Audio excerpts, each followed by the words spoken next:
Good evening, everyone. I would like to welcome you to the LongevityPlus Seminar Session 2. We're going to be covering topics, steps from 8 through 14. And before we begin, I'm going to ask Victor Gabriel to offer our opening prayer. Thank you. Shall we bow our heads? Our Heavenly Father, we thank you for the opportunity that we have to learn more about how we can take care of our bodies. We ask for your presence to be here, and please bless Dr. Torquato and Lauren and Jennifer, whoever else is involved, and Lucy. Bless everyone that's here. May we be benefiting by what we learn. Thank you for your loving care. In Jesus' name we ask. Amen. Thank you.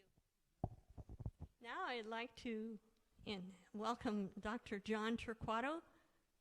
Dr. John Torquato is a general practitioner, a kindred spirit to Dr. David D. Rose, in that he loves to reach out to people with lifestyle education for a better lifestyle.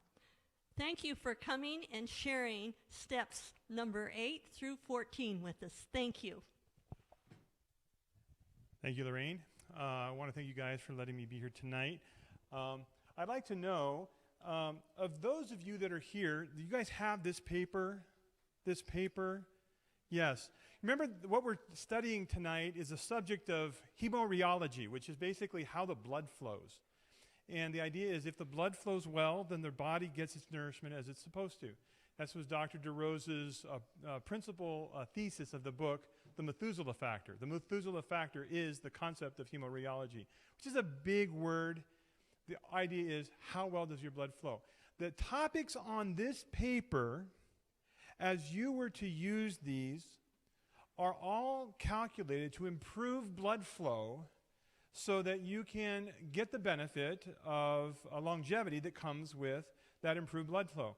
I'm just curious, has anybody used this one time at least in the last week? Has anybody looked at this at least one time in this last week? Good, excellent. I'm glad for that. Okay, now I found this very helpful, and I chose to do one this last week. I added beans. Beans as much as I could. I started using beans like I never used them before. And yeah, and actually that was quite helpful because it really did dampen my appetite. And the concept is these little changes made on a routine basis will increase your ability to have better blood flow in the long term. And the whole idea of this is small behavioral changes that can be done over a period of time without too much difficulty. And that's the whole idea about these small changes that are identified on this form. So I'm glad some of you guys, actually most of you guys, did at least one of these. Now I know one of the biggest problems in a program like this is actually getting started. Participating in a way that actually does something. I know that for the most of us, we might find it difficult every day to go to this form and try to use it.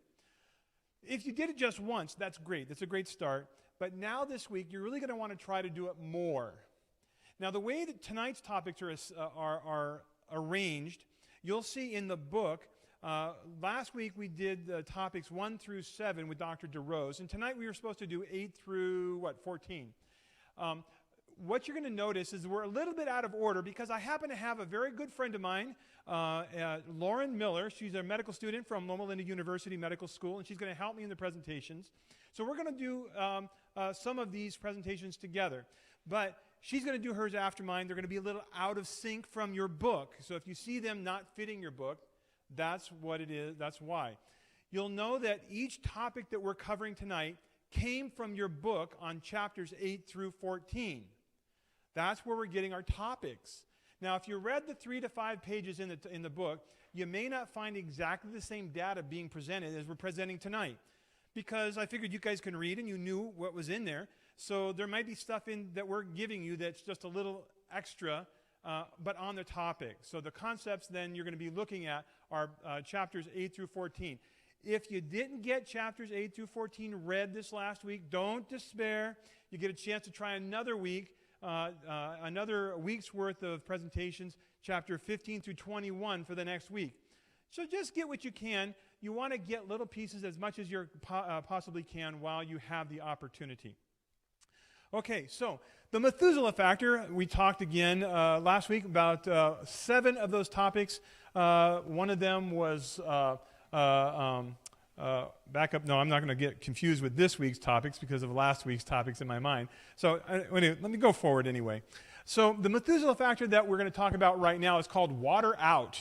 If you look in your book, it's called water out. What it means is water used on the outside. Remember, last week we showed an episode of hydrotherapy. And that's what we're going to be talking about this week, a little bit of how to use the water on the outside, externally, to address specific health issues at least once weekly. When we're finished with this little topic, it'll only take me a few minutes, you will see some ways that you could use water on the outside of your body that can help you address issues of health. So, let's go forward, not back. So, first of all, before I go into what water can do for you, I want to provide to you some caution that there are certain kinds of medications that I prescribe every day and sometimes use personally even, and some of you may use intermittently, that are called anti-inflammatories, non-steroidal anti-inflammatories. That means it's not a steroid, but it helps to do what a steroid does, and it decreases inflammation in the body. Often used for joints. You got hips, you got knees, you got back, pain, muscle pain. Somebody will use some Advil, some Aleve, naproxen, or other medications. These medications are okay to use on an intermittent basis if necessary, but it really should be used only if you have no other resort because of the significant problems that can happen with them. First of all, there are significant side effects that include increased risk of blood pressure, myocardial infarction, and atrial fibrillation with some of these medications. And if you look into the literature, we all know this as we're prescribing it. We have to weigh the risk versus the balances. The risks are small, but they're present. And of course, if you have increased blood pressure, it'll increase your risk of atrial fibrillation. And if you have increased risk of atrial fibrillation, it can increase your risk of stroke. So there are very significant side effects possible with the anti-inflammatories, why you want to avoid them if possible. And these also include things that happen in your gastrointestinal tract, just basically stomach upset, gastric erosions, and bleeding causing anemia. I've had people bleed almost all their blood volume out because of anti-inflammatory use. And including kidney issues also from the anti-inflammatories. You'll see that if I ever prescribe you an anti-inflammatory and you have to take one longer term, I'm going to be telling you right up front, I'm going to be drawing your blood to make sure that you're going to be okay, because this does affect your kidneys. And we're going to be talking about renal failure, blood pressure issues, heart failure, etc. And also it does have an anti-platelet effect. So all that I have to say about that is to show you that when you have another option, you might want to use it, and that includes the benefits of hydrotherapy.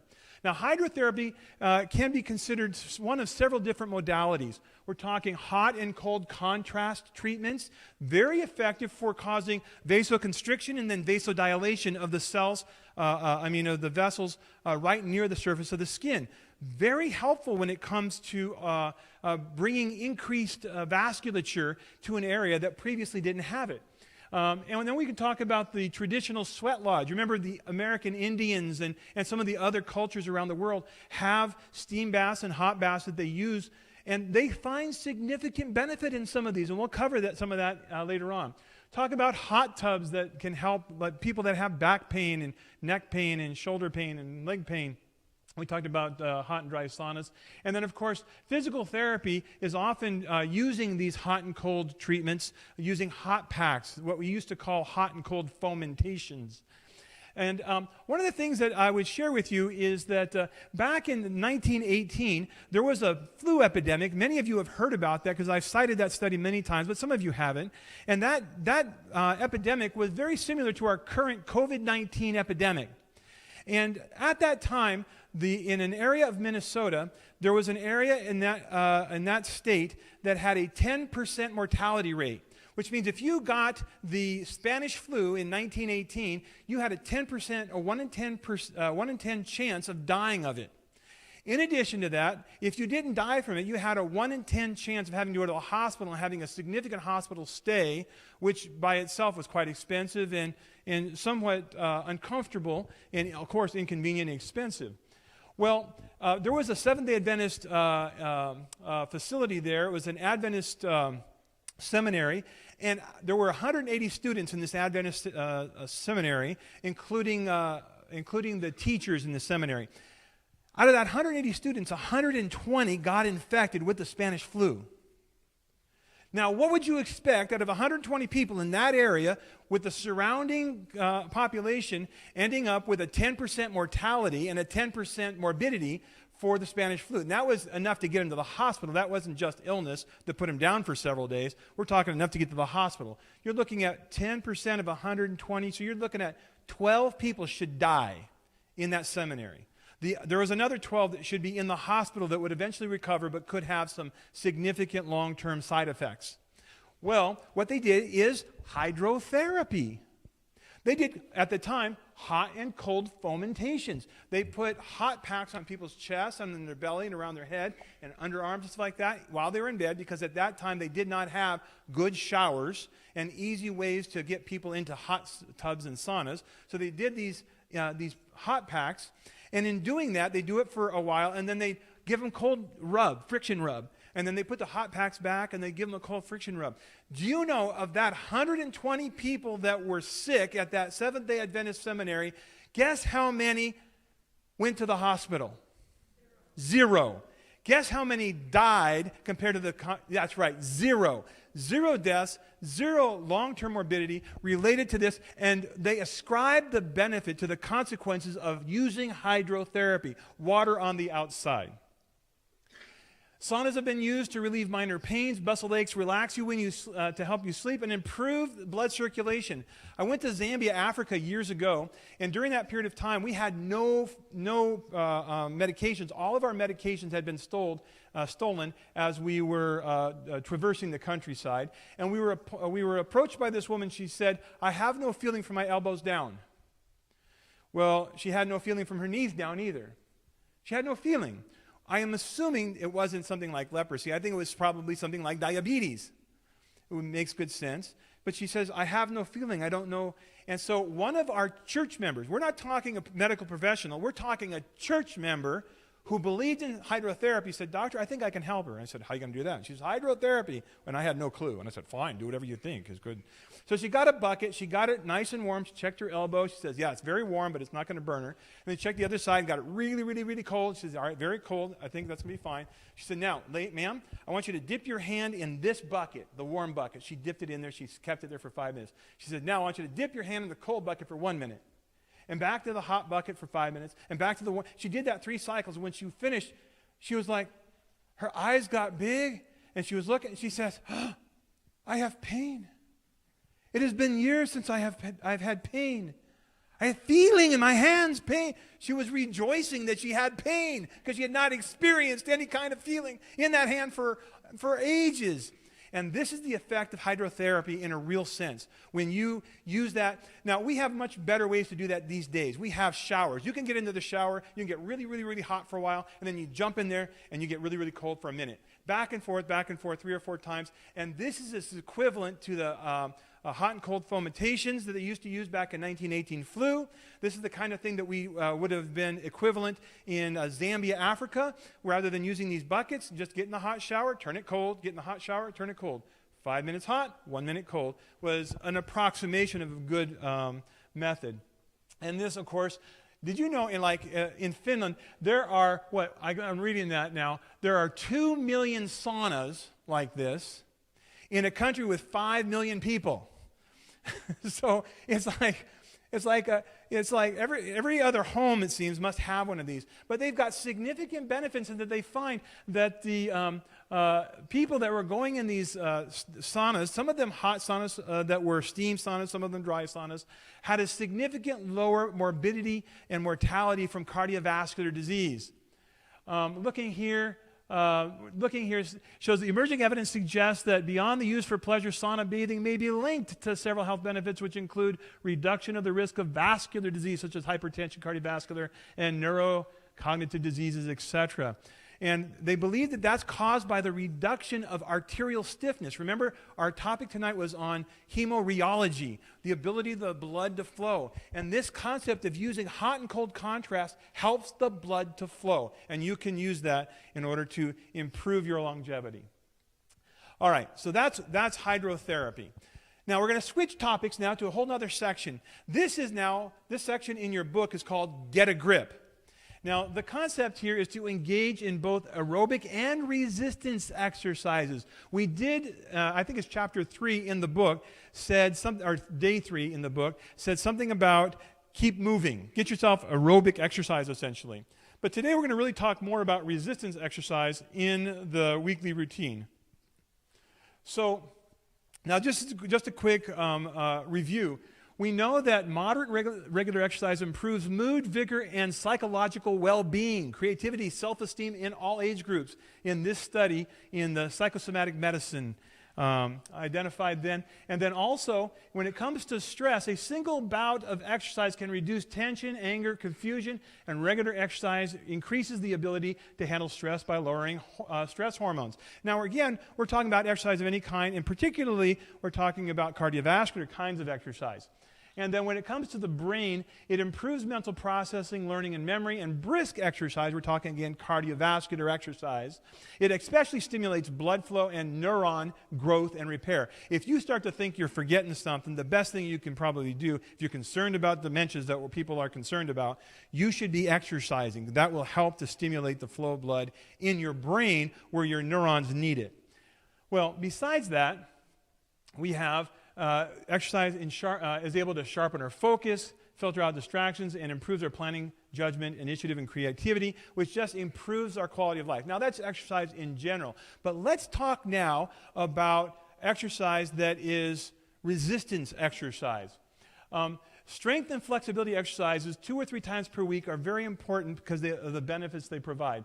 And this can be very difficult to provide for yourself. I'm going to have a hard time doing this part because I can exercise, I might run, but the idea of strength and flexibility, it's really tough for me. So I know how hard this is going to be, but I suggest we all try that, myself included, because it can protect against back pain and injuries. It can improve your bone mineral content if you're concerned about osteoporosis. There's a magnetic field that goes up across the bones when the bones are pressed against by muscles that are contracting. And so that magnetic field causes osteoblastic activity, which drops calcium into your bone, keeps it from being absorbed from your bone, and drops it into your bone because of the contraction going against the bone with the muscles. It can also help you to prevent loss of muscle mass and improve your figure, physique, and decrease disability in older age. Now, what I mean by disability in older age, I'm going to show you. Just a minute. So we got some things to be aware of. The idea is to keep muscular balance. The idea is don't always just do a right arm curl, because otherwise you'll have this big bicep on the right and nothing on the left. That would not be looking good. So, but during this time, of course, you don't want to go, you want to breathe normally, because that way it'll help the oxygen to get to those muscles that are straining. And then, of course, you want to make sure that if you're lifting weights or something like that, are particularly those that are heavy, that you have a spotter and you have a team to work with. Now, this is interesting. This study of almost 4,000 men between 20 and 69. Is any man here older than 69? Is there one or two? Okay, very good. All right, a couple of you. All right, that's fine. So this is between 20 and 69. So for those greater than 69, it will have more significance towards you, I think. So this is followed for 13 years. Persons with low abdominal fitness, be able to do sit-ups, and low grip strength, just the grip strength, had higher mortality rates than those that had better abdominal fitness and strength. So they showed that strength training improves survival. So if you go over here and you look at sit-ups, and if you look at people with low fitness, they had 2.77 times all-cause mortality relative risk compared to this one down here for the people with good exercise tolerance for abdominal exercise. And this is grip strength. This is grip strength alone. Somebody can take your grip strength, look at that, and they can help project what the future will look like when it comes to your risk for cardiovascular disease and mortality. And so this grip strength, you see if you had low grip strength, you were 67% more likely to have problems with mortality rates. Just because of lower grip strength. And it's not that the grip strength was the issue. The grip strength is a significant indicator of what the strength of the whole body is, because the grip has to support what's happening in your body. So this is a 25-year prospective cohort study. Again, 45 to 68 strength was assessed using the grip strength test, and groups were divided into tertiles, or thirds, based on the strength that they tested. So you're either in the lower third, the middle third, or the upper third. And then after they did that, they went back 25 years later and they checked their functional capacity, their ability to do basic tasks in the home. And what they identified is that people that had the highest grip strength had the highest percent, where am I? Right here. High grip strength had the lowest percent, of problems with limitation in walking. Grip strength told me whether I'm going to have poor walking? Yes, because if you had poor grip strength, you had 12% of those people that had poor grip strength in that lower tertile had problems with limitations in walking 25 years later. So this is the way you can identify whether you're at risk. And if you see your grip strength is low, you can say, all right, I need to be working on it now, because 25 years from now, or whatever time I'm going to be tested later, I may have problems with walking. And the same thing happened. When you look at this, poor grip strength determined whether you had difficulty rising from a chair. So if you had a 1, for instance, in terms of percent with limitations because of poor grip strength, here it's 4. So like a 400% increase risk just simply rising from a chair based on whether your grip strength was good or not. And then, where did I go? I did that already. Okay. So now this one here, this is strength predicts limitations. Again, those with limitations, we're talking about lower grip strength versus higher grip strength. Those to do just housework, if you had lower grip strength, you had higher limitations doing housework. And if you had, and these are, I think there's a percentage with limitations of doing housework. Lower grip strength, 25% of the people in the lower third of grip strength could not do good housework because of that debility. Whereas if they had good grip strength, it was at least half. If you're looking just walking a half a mile, again, it's at least double here, the increased risk if they had poor grip strength. This is just simply walking up steps and lifting 10 pounds, 25 years after this was tested for grip strength. So very interesting, fascinating, recognizing that sometimes strength training can help you so that your functional capacity can be maintained as you age. And then the same thing happens in terms of dressing yourself. Look at this. People that had good grip strength, about 3% had difficulty dressing themselves. But people with poor grip strength, you get all the way up here, it looks like, what is that? 9%.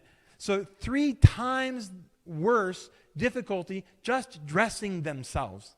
And then same thing with bathing, toileting, and eating, which means that a person may have an increased requirement for somebody to even help them toilet related to grip strength 25 years sooner or earlier. And so the idea is to use this opportunity that you have now to build up your strength for your whole body, and then you'll be able to use that for the future when you were to get older. And then looking here, we're talking about relative risk for each of these items that we just talked about just a moment ago. Okay, so let's talk about now another section in your book on hemorrheology. The first thing was to focus on fats. That was the name of the topic. And the idea is to avoid saturated fats. Now, where do saturated fats come mostly from? They mostly come from animal products. And even if there is a comparison of animal versus vegetable products, again, the animal products will have a more deleterious effect to the health than a plant product that is saturated fat. And increase the omega-3 and polyunsaturated fats, generally those are found in plant products. So if you look here, these are saturated fat intake as a percentage of calories divided into pieces. And you'll see here that as a person had, where am I here? I can't even read my topic here. So these are people that have increased risk of coronary heart disease. People in the highest section of quintiles of saturated fat had the highest amount of cardiovascular disease here on this one. This is a health professional study, and it showed that these men, they were free of heart disease when they started. The saturated fat intake was obtained as an evaluation, and the risk of death from the heart disease in 6 years of follow-up was determined. And those eating the most saturated fat had a 72% increase in heart disease. These are people that had relative risk here. They were in the top percentage of men that were eating higher saturated fat. This is in the bottom quintile for saturated fat intake, showing a significant decreased risk of cardiovascular risk. Same kind of thing happened here with women. If you look at saturated fat intake for low, moderate, and high intake, there was an increase of about 17% in breast cancer. And so that we identified that women who ate less saturated fat had 17 to 19% less breast cancer. And of course, we know that currently 1 in 9 women in the United States will have breast cancer in their lifetime. So if you know 9 women, 1 of them were going to have breast cancer. And if you could say out of that number, we could drop the numbers by maybe 1.5 women in that 9 of the people that you would know out of 9, you significantly reduce the rate of cancer related to the amount of saturated fat being taken in. So, and looking here, we're talking about risk of heart attack in men. This is frequency of beef consumption. This is men who never ate beef. These are men who ate beef but ate it less than 3 times a week, which is not a lot. You know, eating beef, if you're going to eat, some people that eat meat think themselves almost a vegetarian to eat less than 3 times a week. And then people that ate more than 3 times a week, that's really kind of more normal for those that do eat meat. And you'll notice a significant increase, about 2.5 times almost, 2.25 times increase in frequency of men with a heart attack based on the saturated fat that they were eating in the beef. And then, of course, there's the higher intake of linoleic fatty acids, which is an N3 omega-3 fatty acid, was found to be very protective against heart disease. These are found in plant-based foods. Relative risk was 0.41 for a 1% increase in calories in linoleic acid. So people that had linoleic fatty acid intake, they were divided in the top quintile versus the bottom quintile. The top quintile showed this relative risk versus the bottom, which means they didn't eat as much of that linoleic fatty acid. They had this much risk. So it's about a 60% decrease almost in, a little less than that, risk based on the amount of linoleic acid that they were eating. Here is a type of fat that you can eat easily and actually has significant health benefits. If you were to eat nuts, now nuts are very fatty, but they're healthy fats. And if you were to increase your amount of nuts that you were eating, you can see that there's some health benefits there. Frequent consumption of nuts protects against the risk of heart attacks. And people who ate nuts 5 times per week had a 51% reduction in heart attacks and 48% reduction in death from heart attacks compared to those who seldom ate nuts. Now, when I talk about eating nuts, somebody goes, great, that's wonderful, because I like to snack on nuts. And I'll have nuts and I'll eat nuts all day. I'll go through a can when I'm finished. I said, no, not that fast. You eat a handful of nuts once a day. That's enough. You can eat a handful of nuts. Don't go all day and eating nuts all day, because that's just excess calories. That's a lot more fat, even if it's good fat. Probably not needed. So looking here. And then this is a Harvard nut study for women. For people who seldomly ate nuts versus the people that did 5 times per week. You see in women the same happened as for the general study for heart attack here. And then let's see here. All right, my last section that I'm going to do tonight is called Seeking Spirituality. You'll find that in your book under Seek Spirituality, which states that on your weekly day of rest, you should seek to connect with spiritual principles or values. Now, there are science behind this. There is science that Dr. DeRose brings out, and I'm going to bring some of that out for you right now. You'll actually see that the world as a whole is interested in finding out whether a religion and spiritual life is actually any good for the health. And they wonder if there's a mind-body-spirit connection. And we, as Seventh-day Adventists, know that there is. We have a long history of recognizing this. And so if you look back in this one study, there was 2,025 persons aged 55 and up that were studied to identify what factors would be best predictors of longevity. And this particular study, a follow-up of 5 years, demonstrated the most significant factor predicting who was still alive were those who were attending religious services. Now, that's a very significant impact for your long-term health, and that's science. That's not opinion, and that's data out there. So if you look at this one, People who regularly attended church had a 25% reduction in mortality. That is, they lived longer than people who were not churchgoers. And that wasn't any particular church, that was all comers. And so this is true even after controlling for healthy lifestyles and social support. Because you'll know some churches do promote a very healthy lifestyle. They do have very social supportive environments. But even after that, being controlled for, there still seemed to be a significant amount of benefit related to seeking spirituality during that period of time that was above and beyond just the social factors and just beyond the lifestyle factors that were associated in those environments. Nobody, this is the quotes now, nobody disputes that in times of difficulty, religion provides comfort for an enormous number of people. Research finds a link between beliefs and well-being. Life satisfaction, which include hopes, purpose, and meaning, are linked to lower rates of depression, anxiety, and lower suicide rates. And people who forgive easily tend to enjoy greater psychological well-being and have less depression than those who hold grudges.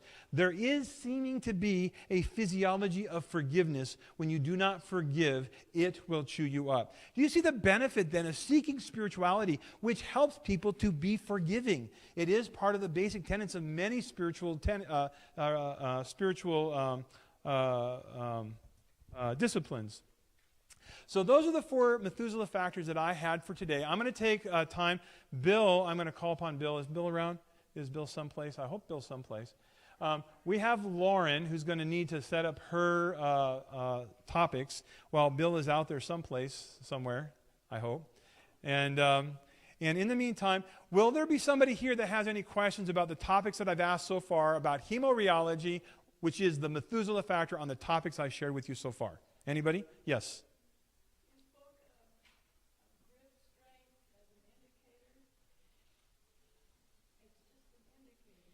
That is right.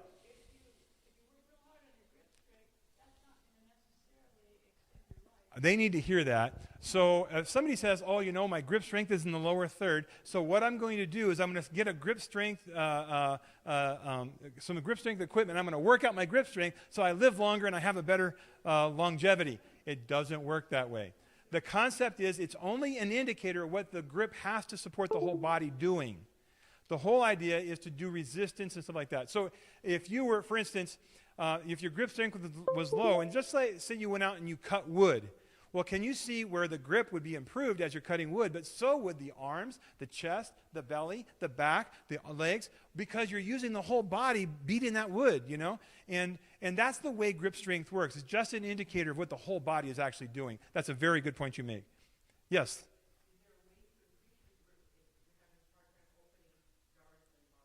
The best way to increase your grip strength is to increase your whole body strength. So you're going to want to work out your upper body, and that will help you. For instance, if you're going to work out your chest and your arms, you're going to do, for instance, maybe pull-down curls. You're going to do lifting curls. You might do pushes or whatever. And as you're doing that, your hands are going to be working. And as your hands work, then you will get a better grip strength in the process. If you just do this all day because you've got a grip strength, developer, the rest of your body is not going to support what that grip strength can do. All right. You guys let me know when you're ready. Okay. Anybody else that have any questions? Yes, ma'am. Yes. I'm glad you asked that. The question was, are there any specific nuts that are better than others when you eat nuts for longevity? And the answer is yes, there are seeming to be some. Now, the idea is that, the studies have been done mostly on almonds and walnuts. Some have been done on cashews, but they find that peanuts can still help, but they're less because they're really more fatty. So peanuts are really now the thing about peanuts is that's the thing that's most available. It's out there. It's easy. But peanuts really don't have the same benefit, and they're really not even the same kind of food because they're not on the trees. They're on the ground, a different kind of, it's a legume, and et cetera. So, but that's a very good question, and one that we should all remember so that, if you're going to get nuts, almonds are good, walnuts are good, a variety of nuts are okay, Brazil nuts, all those all work, but peanuts are probably not as good. Any other questions? Before I go to that, are you ready? You're up. Okay, here, let me give you this. I'm going to hand this to you. And this is Lauren Miller from Loma Linda University Medical School, 4th-year medical student. Go ahead. Hello, everyone. Nice to meet you. Thank you so much for having me today. I'm a little shy, so thank you so much for your kindness. I'm going to do the best I can, okay? We're going to learn a lot. So my topics, we're going to discuss decreasing our salt intake, the importance of sleep, as well as the importance of water. So let's start with salt. So like Dr. DeRose mentioned last week, something that's important when we consider two of my topics, both salt and water, we always want to do this in connection with our healthcare provider, because some of the things that we might be adjusting might be related to some of our medications or some of our health conditions. So just remember that as we go through some of these. So how many of you guys know the connection between increased salt intake and blood pressure? Does anyone know how that works? Great. I can't wait to teach you. So this, I'm not sure if you guys can see this picture super well. Let's see. So basically you have this little part right here is like a concentration of salt, and this side is water. Now water and salt are best friends. Water loves salt. So wherever salt goes, water's going to follow. So if you end up eating a lot of salt, or if we end up eating a lot of salt, which Americans like to do, it ends up building up kind of in our bloodstream, and then water's going to follow into the blood. So then that means that we have higher volume in the blood, and then that means that we need more pressure to essentially push that water, or essentially to push that blood through the body. Does that kind of make sense? Have like a higher volume? Yeah, so by decreasing our salt intake, then we essentially will have less volume to push through the entire body, and then that helps lower our pressures. Okay. So, the next thing we're going to do here is we're going to play a little game. How many of you guys like games? Yeah. How many of you guys played a lot of games during quarantine? Yeah, me too. I had a friend, this is a side note, this is not related, but we had a puzzle. I started a puzzle in 2016, and because of medical school, I could not finish it, but thank God for quarantine, because me and my friends were able to finish it. So, blessing. All right, so a matching game. So I don't know if you guys can see this, but these here are numbers are representing how much salt are in these different items. Can you guys see this okay? So there's pizza up there. This is like a rotisserie chicken, and that down there is cheesecake, okay? So we're going to play a guessing game, and we're going to match these up. So how many of you guys, I don't know how the best way to do this, but let's see. How many of you guys think the 836 goes to the pizza? Okay, we got 1, 2, 3. Okay. To the chicken? To the cheesecake. Sorry? 700? To the cheesecake? Okay. And then how about the 245? Anyone want to take a guess for that? Okay, so we have some varying opinions here. That's okay. Well, I like to make it easy for us. Huh? Yeah, pizza is very, very salty. So I made it easy for us, and I actually just made it easy and lined it up for us. So this piece of pizza right here, I know that we're good. We usually don't eat pepperoni pizza, but even just a plain cheese pizza actually has 750 milligrams of salt as well. So I didn't want to mix that up with the cheesecake. But one piece of pizza has pepperoni pizza has 836 milligrams of salt. And I know we don't normally think of milligrams of salt, but the recommendation for us is, like, on a day-to-day basis is only 2,300. So that's almost half. Just one piece of pizza is almost half of your intake in one day. Yeah, so, and that's the thing. Cheese is a very, very high source of sodium. It hides in the cheese, but it's like you mentioned. Cheese is a secret hidden factor for salt, as is the cheesecake. So the next one here is our rotisserie chicken. Now, this is a fun fact. Some of you guys may not know this, or some of you may already know this, but the 245 represents about 1 cup of chicken, which is a serving size of chicken. And on its own, it actually would only have about 50 to 75 milligrams of salt. But the industries that kind of make it and package it actually will insert saline-infused water to make it heavier. So a lot of that salt will come from additional water that's added to it to make it heavier and cost more and take more of our money. So that's a fun fact you can share with your friends. You said how much was it if they didn't it ranges from about 50 to 75. Yeah, so that's like almost 200 milligrams more. And that's just salt water, basically, that they just put to make it heavier, to charge more. And yeah, now for the last one, cheesecake. How many of you guys like cheesecake? A couple of you. I'm actually not too much of a fan of cheesecake, but still, it has a lot of salt. And this is actually one of the points in the book. I don't know how many of you guys have read this so far, but desserts are often a secret hidden spot for salt as well. So we have to be sure that when we're eating our desserts, we're checking our labels just to look out for salt. So that leads me to my next thing here. Sorry about that. It's going to be kind of hard to read these.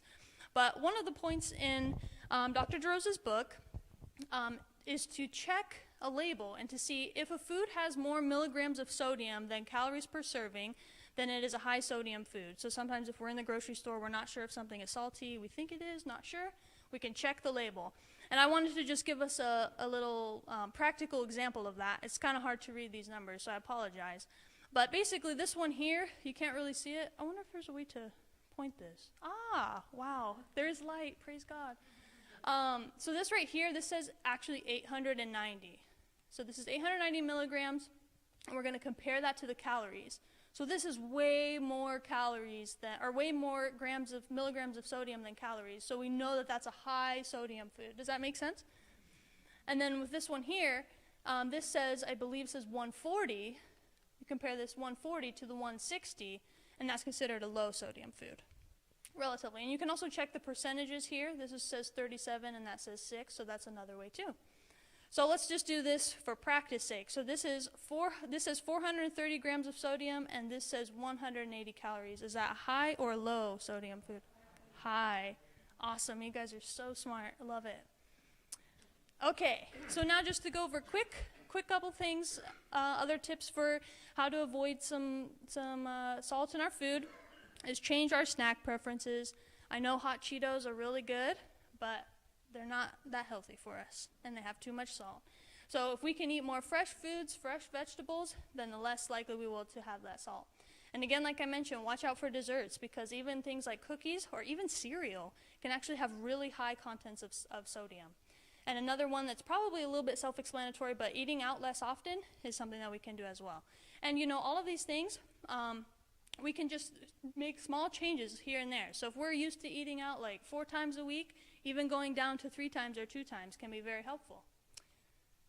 Okay, now this is a cool picture. Does anyone know what that picture is? Oh, you got it. Yeah, I gave you guys a little hint in there too. It says your taste buds. This is a very close-up picture with a very powerful microscope of your tongue. Doesn't God have such beautiful design? I was like thinking, man, that could be in like an art museum or something. So beautiful. So yeah, so this is good news, is that our taste buds can change. So I know sometimes we like to put salt on food because it doesn't taste that well. But if we just start decreasing our amount of sodium or salt that we use every couple weeks, within 3 months, we can be used to what would be the equivalent of something that is half as salty as it was before. Does that make sense? Yeah, so just making these little changes can really go a long way. All right, here's our next one, is sleeping. How many of you guys like to sleep? Amen. I love sleeping. I think if I had to write a hobby list, I think sleeping would be almost number 1. And it was hard in medical school because I did not get to sleep as much. Now I get a little bit more time being with the Torquato, so praise God for that. But so this one was for day 11, was sleeping right. And the goal for this day is to daily implement at least 2 sleep hygiene principles in order to get the best quality sleep each night. So I know sometimes, even though we love sleep, there's a lot of different things that can cause problem sleeping, whether it's like obstructive sleep apnea or insomnia or things like that. But scientists and doctors have spent a lot of time, a lot of sleep scientists have come together and really studied out these hygiene principles.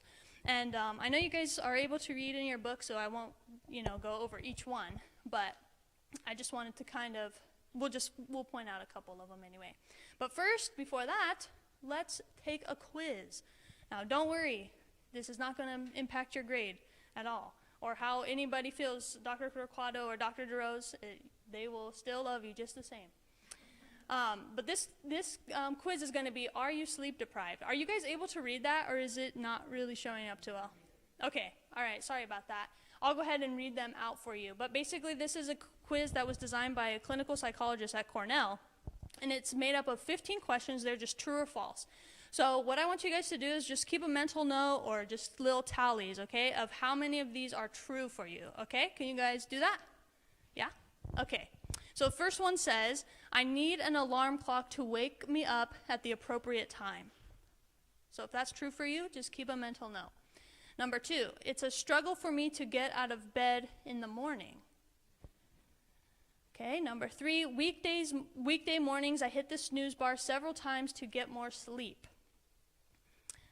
Number 4, I feel tired, irritable, and stressed out during the week. Number 5, I have trouble concentrating and remembering. All right, next one. Okay, I feel slow with critical thinking, problem solving, and being creative. I fall asleep while watching TV or YouTube or listening to sermons, anything like that. I often fall asleep in boring meetings, lectures, or warm rooms. I hope everyone looks awake right now. Amen. Thankful for that. Okay, number 9, I often fall asleep after heavy meals, and this is for, other people you may know, or after a low dose of alcohol. Okay, and then number 10, I often fall asleep while relaxing after dinner. Is that good? Am I going at an okay pace? Yeah? Okay. Number 11, I often fall asleep within 5 minutes of getting into bed. I know, I'm guilty of that one for sure. I often feel drowsy while driving. Almost done. Okay, number 13, I often sleep extra hours on the weekend mornings. I definitely do that for sure. Oh, great, I'm already at 2. Well, probably more than that. Okay, let's see. 14, I often need a nap to get through the day. And then 15 says I have dark circles around my eyes. Okay, so think about how many of you guys have said yes, true for these statements. So how many of you would say 7 or more of these were true? Okay, good. How about 5? 5 or more? Anyone else? 3 or more? Okay, good. So according to this professor, he actually said, if you answered true to just 3 or more, it shows that you are possibly sleep deprived or not getting enough sleep. Which I was really surprised about, because I was thinking that you would have to have like close to 10 or more of these, but he was saying that only 3 of them showed that you might not be getting enough sleep. So let's go ahead and see if this will play. Are we able to just click it, or how does that work? Okay, I don't think it will work if I just click it. Okay.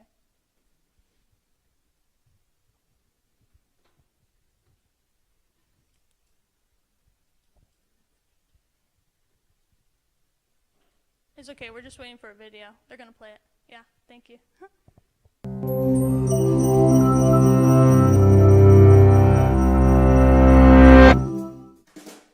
In 1965, 17-year-old high school student Randy Garner stayed awake for 264 hours. That's 11 days to see how he'd cope without sleep. On the second day, his eyes stopped focusing.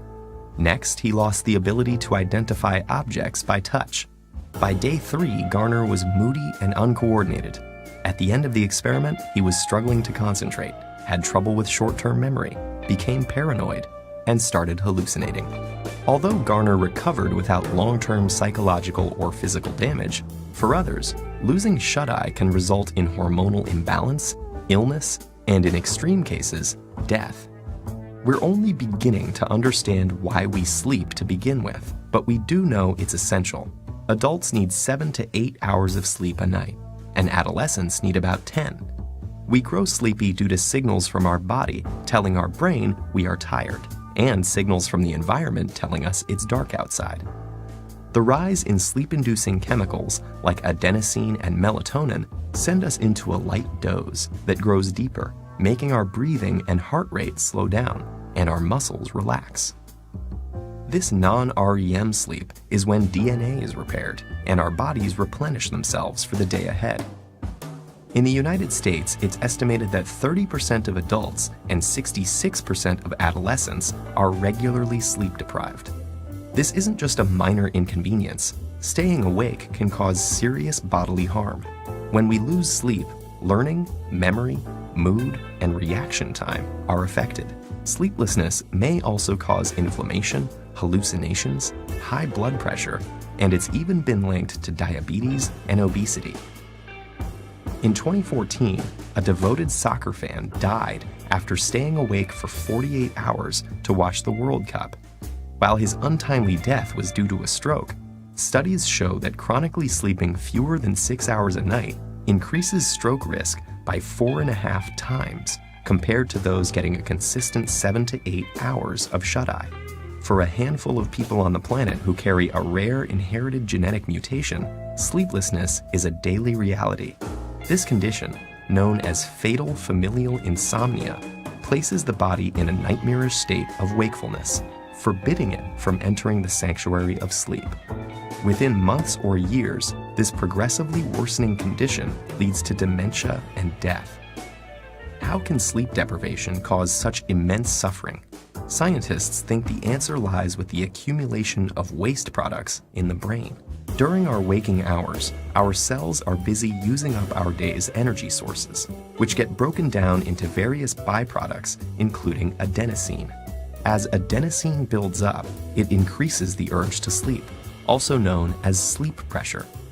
In fact, caffeine works by blocking adenosine's receptor pathways. Other waste products also build up in the brain, and if they're not cleared away, they collectively overload the brain and are thought to lead to the many negative symptoms of sleep deprivation. So, what's happening in our brain when we sleep to prevent this? Scientists found something called the glymphatic system, a cleanup mechanism that removes this buildup and is much more active when we're asleep. It works by using cerebrospinal fluid to flush away toxic byproducts that accumulate between cells. Lymphatic vessels, which serve as pathways for immune cells, have recently been discovered in the brain, and they may also play a role in clearing out the brain's daily waste products. While scientists continue exploring the restorative mechanisms behind sleep, we can be sure that slipping into slumber is a necessity if we want to maintain our health and our sanity.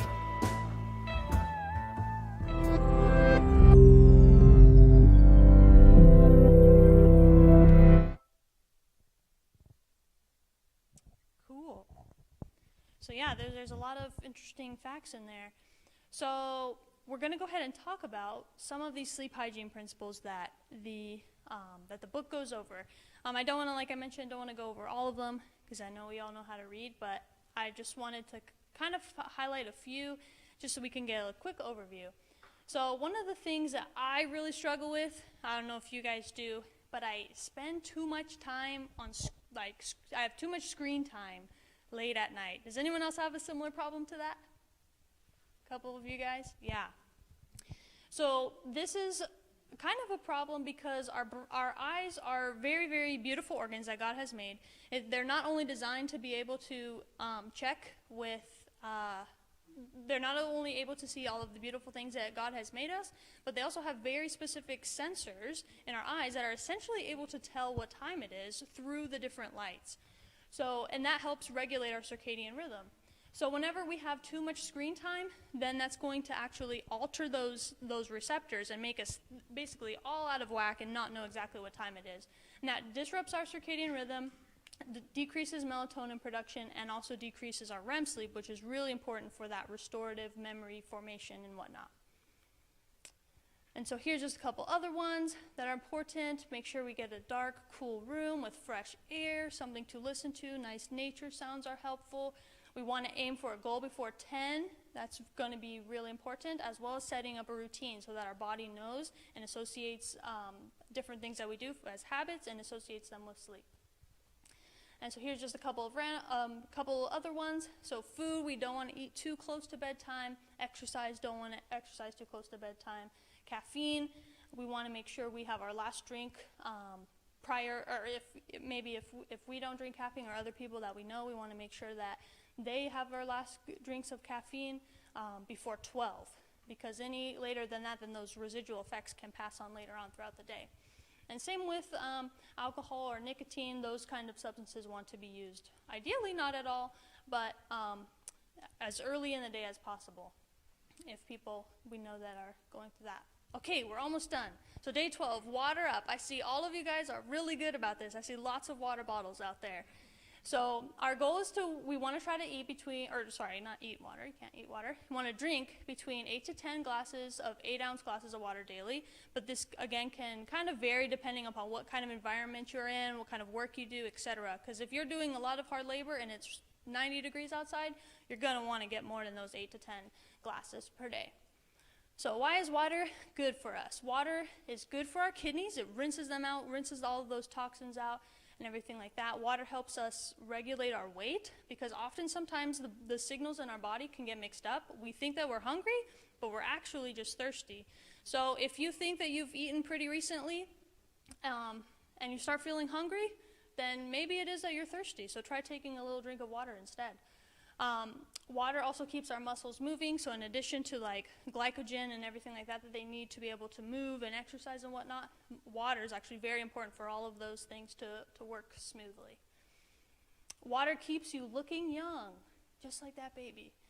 Water helps also keep you regular, so if you're dehydrated, our intestines will actually pull water from that stool that's forming and will bring it back into our body to be used, which leads to kind of firmer stools and of course constipation, and we don't want to have to go through that. One of the things that was very interesting that was mentioned in the book is that there was a study conducted at yours truly, Loma Linda. I don't actually know the doctor that performed this study, but the group of scientists took about 20,000 people and studied and showed that people that drank even just 3 cups of water per day were actually able to reduce their risk of death by heart disease by approximately 50%, or half. And that's only 3 cups of water, which, like we mentioned, the ideal is 8 to 10, but even just drinking 3 was able to help reduce the risk of developing heart disease. Okay, so just a couple of quick tips to get enough water. I can see you got, like I mentioned, a lot of you guys already kind of are on the water train, so that's awesome. Adding lemon is very beneficial. It can help curb your appetite, increase energy, has a lot of good benefits. It has a lot of antioxidant properties, which are good for our immune system. And of course, you can always get an encouraging water bottle. This is hard to see, again, because of the colors and whatnot, but this one's super cool on Amazon, $10 if you want to give anyone a nice Christmas gift coming up. This has like the time of day, and just has like little increments of how much you should drink and little encouraging words. So that's always helpful to give to people. Okay, last slide, and it's kind of a gross slide, but kind of important. We're going to be talking about just our urine production and the color. So this is something that we can do at home in the privacy of our own homes to see how hydrated we are. We want to make sure that we are kind of in that 1 to 3 range where it's very, very clear. And the more concentrated we get, the more dehydrated we most likely are. So that's something that is just a quick, easy test to see if we're drinking enough water. And if we need more water, make sure to just keep drinking up. Okay, that's all I have. Thank you guys so much for your time. Thank you. Yeah. Thank you. Safe travels back. You've been sitting a while, but I want you to, did all of you get a handout of the recipes? Okay, you'll see this week the feature of the recipes are all about potatoes and the different ways that you can cook potatoes in the Instant Pot. Now we have a very little short video for you that we're going to play for you about potatoes. It's only about 6 minutes long. But while we're doing this video, which you're going to enjoy, I'd like for you to stand up and stretch. And then this way, the people online will have something to do. And before we start, I just want to tell you, for the online people, we're trying to figure out a way to put the recipes online for you. We're working on it, and we'll let you know. So let's start the video and let everybody stretch. Now, in looking at plants that are going to give you the highest calories per acre, the plants that would really truly help sustain you through the difficult times that are coming in the future, what would you grow? Hey everybody, Chad Cruiser here with Health and Homestead. This particular crop was originally from the Andean highlands, so in regions where it was too high to grow grain crops.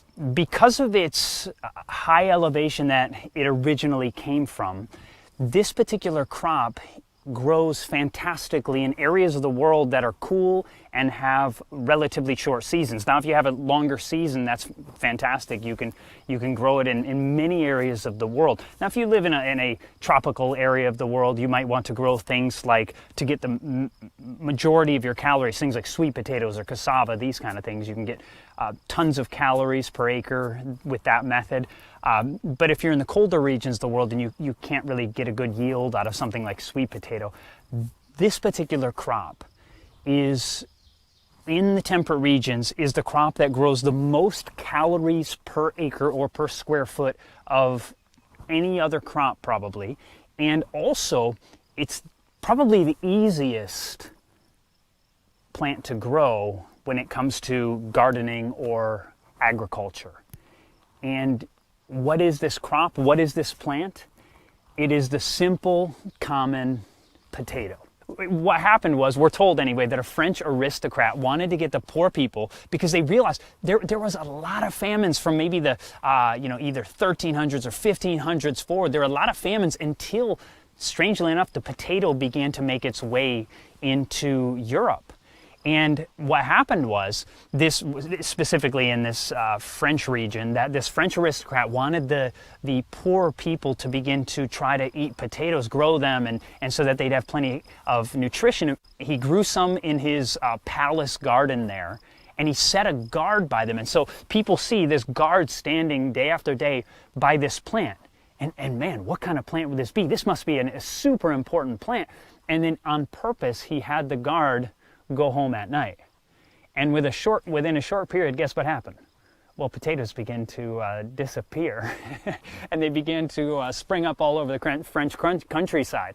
And so then obviously it spread all over the place, but this became, we're told also, at least one historian tells us, that one of the things that supported the Roman Empire was wheat. That, from Egypt you had this breadbasket of the world sending its wheat products to support the Roman Empire and the Roman armies and so forth, you can imagine.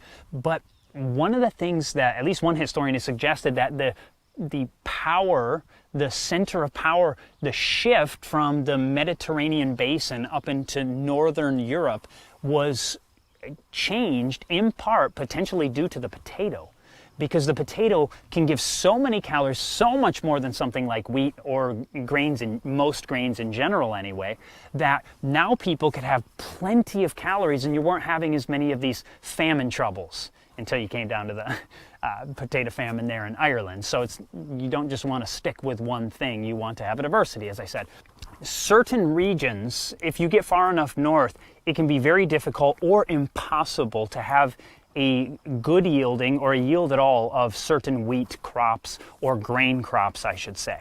And so the strange thing about it is, the same weather that would maybe destroy your wheat, maybe terrible storms and these kind of things, or droughts or different things that might destroy certain grain crops anyway, the potato thrives in it.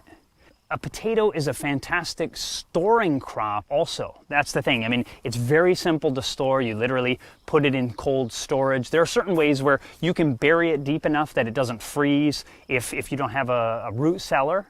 And so these are different methods that you can save it. And certain varieties will actually take you from the harvest season to the next harvest. So an entire year you can just store them in a cold cellar and a root cellar.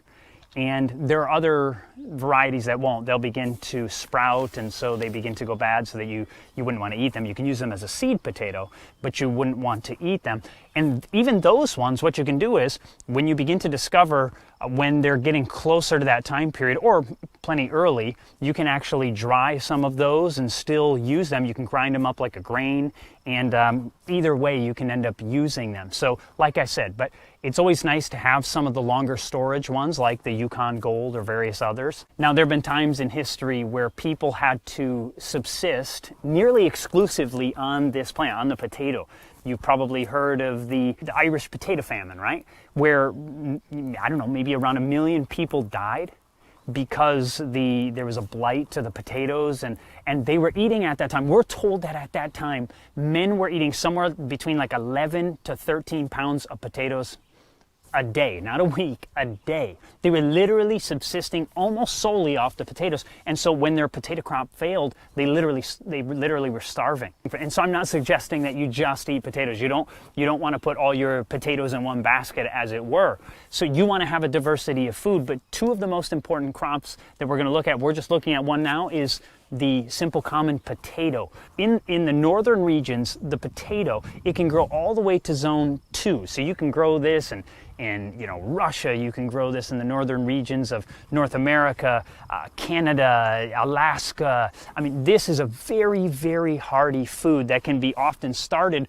2-3 weeks before your last frost. You can put your seed potato in the ground, and and then you can even you harvest it way later in the season, depending on the variety. There's shorter season and longer season varieties, so you'll want to work that out with whatever region that you're in.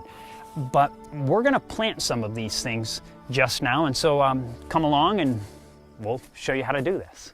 Now, in looking at plants that are going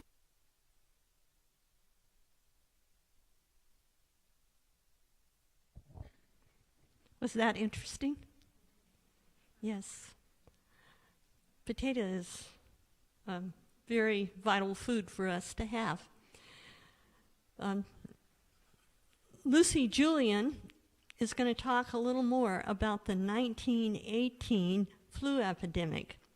Now, to me and my family, this 1918 flu epidemic was very significant.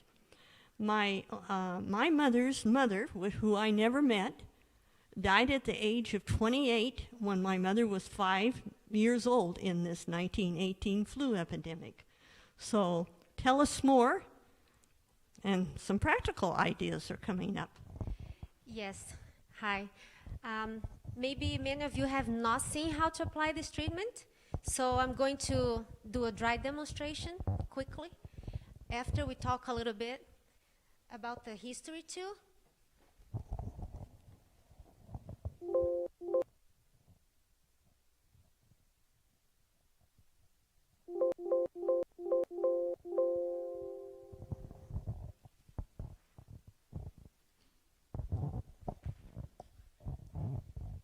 So some people call it the Spanish flu, and if you go and research a little bit, what happens is during the World War I, the countries where the flu was spreading, most of the governments wanted to suppress the information because they wanted the priority to be the war. They didn't want to shift their efforts into dealing with the epidemic that was starting to spread in each country until it became a pandemic and it was out of control. But in Spain, because they were neutral in the war, they didn't have so much censorship, and they started reporting sooner than other places. And then they say, oh, it's the Spanish flu. But many historians think it probably started in the Midwest here, in the United States, and some people think, if not here, maybe in France. So this was a very unusual flu. If you go and get books to know about history, about how the symptoms that people are developing, I believe it was more serious than anything so far, because people would actually bleed. So it was not like, oh, they were just coughing and then they could not breathe. They could start bleeding, actually, out of their noses, their ears. That's what I have read in historical accounts. So that kind of flu had a very serious inflammatory response. And I'm just going to mention this a little bit because with hydrotherapy, we are working with the mechanisms of the body. We're not doing anything, strange. So we need to understand the homeostasis of the body and how to facilitate it. So with inflammatory response, if there is any injury done to any cell in the body, the body will respond with inflammation, and it's necessary to heal the offending, to deal with the offending agent and with the injury that was caused. So what happens is the capillaries, they become more permeable, so the white blood cells can leak, through the spaces between the cells. So those white blood cells come to deal with any bacteria or any viruses that might be in that area. Also what happens, there's going to be clotting factors that will be activated. So there will be coagulation in the area, and also, have you seen when you get a scratch, how there is a crust after a while there? That's because of the clotting factors, so it closes that wound. But that can happen also inside of your blood vessels or in different areas in your body if you're having inflammation. So when you're having inflammation, also if it's systemic inflammation, so your blood is stickier because of those clotting factors.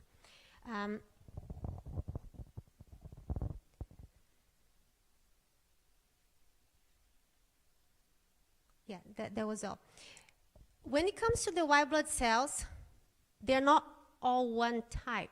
So they have different tasks. And just like in the army, not all soldiers do the same. They don't all have the same task. So some white blood cells, they are not specific. They can attack any kind of virus or bacteria as soon as they enter the bloodstream. Some white blood cells, they will specialize in actually destroying the cells that have been damaged already. So when it comes to viral infections, what happens is the virus attempts to invade the cells of your body, because viruses cannot multiply if they're not inside of a living cell. So there is many people that debate, are viruses alive or not? Because a virus is not a complete cell. It doesn't have the membrane, it doesn't have all the organelles like our cells do. So the viruses need to invade living cells and use all the machinery in the living cells to produce more viruses. So viruses are only like a segment of genetic material. So it has only the material to actually hijack your cells and produce more viruses. So some people say, oh, they can be active when they are in living cells, or they can be inactive when they're not in living cells. Some people say they are living, some people say not because of that.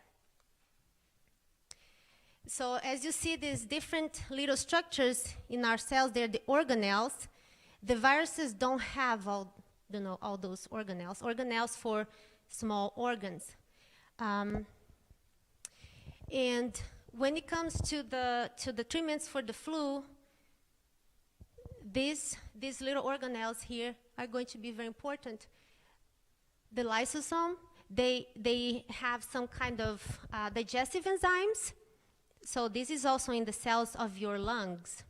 And when you apply the hot fomentations to the lungs, those organelles, they're going to release their digestive enzymes, and when you apply hot fomentations to your lungs, they have found out that those enzymes are released in greater amounts. So they go and digest the viruses that have invaded the cells.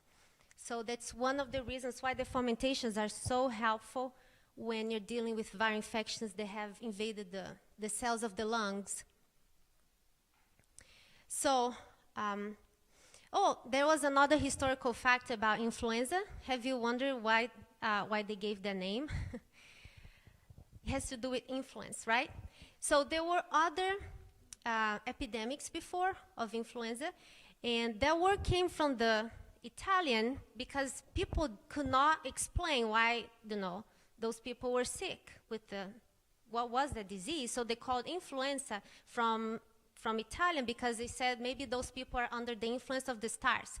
Maybe the stars in a certain way today, people are going to get sick. They could not, come with an explanation why people are getting sick. But during the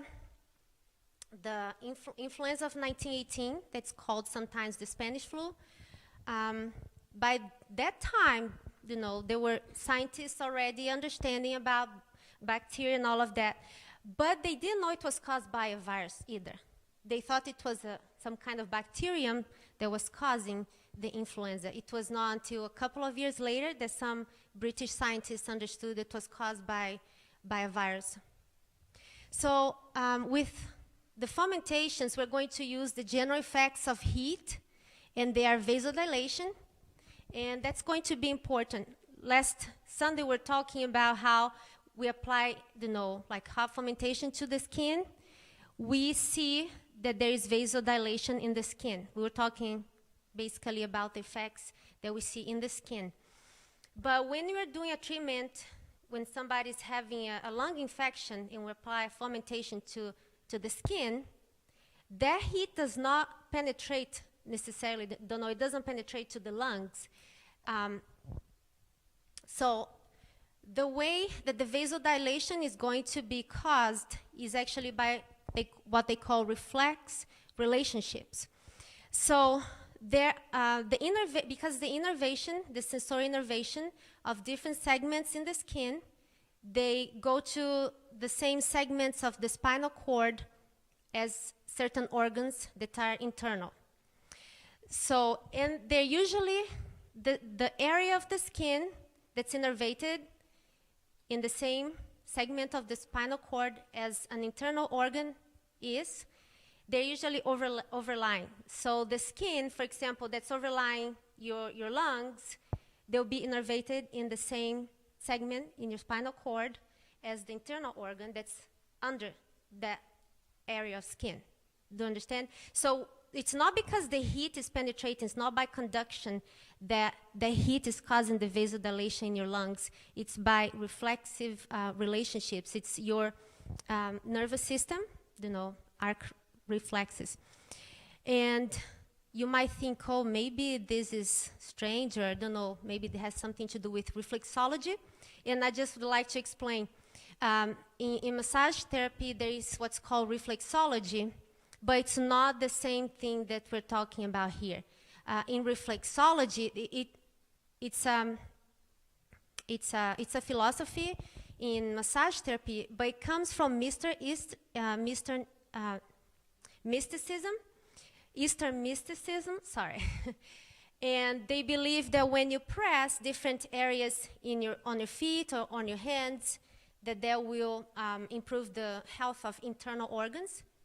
But that's not what we're talking about here, because with hydrotherapy, we're actually increasing the blood circulation of the internal organs. We're not just pressing a point and saying that improves the health of the organ. You see the difference?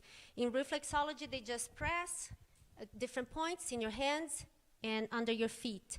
With hydrotherapy, we actually apply heat to the overlying skin of the internal organ. So we're stimulating actually the blood circulation to the organ with hydrotherapy. It's not reflexology. So the benefits of the compresses, the fomentations, they're going to increase the oxygen delivery to the cells of the lungs, because we're talking now about, giving this treatment to somebody that's having the flu.